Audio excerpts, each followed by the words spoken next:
ไว้บางมืออายแทบบ่ไหวอยากเห็นควันใจคิดฮอดแง่ผัวบ่ได้แต่ง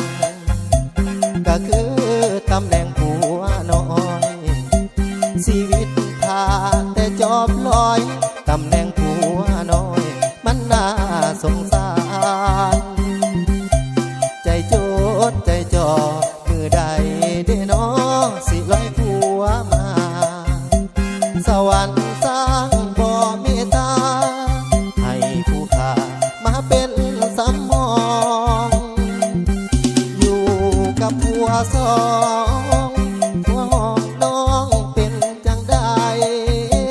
คือบ่คือกับผัวใหญ่หรืออายเฮ็ดให้บ่ได้ครึ่งเขาเจ้ามีคนนั้นเจ้ามีคนนี้อายที่มันเหงาผัวน้อยเจ้าว่าอดเอาอายอยากเป็นเขาเบิ่งเด้คำแพง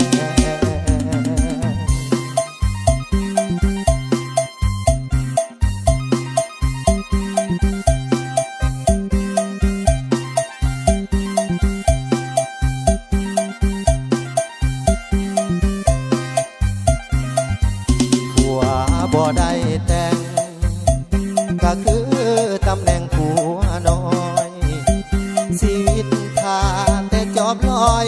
ตำแหน่งผัวน้อยมันน่าสงสาร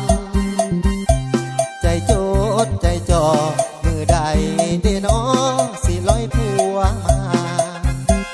สวรรค์สร้างบ่เมตตา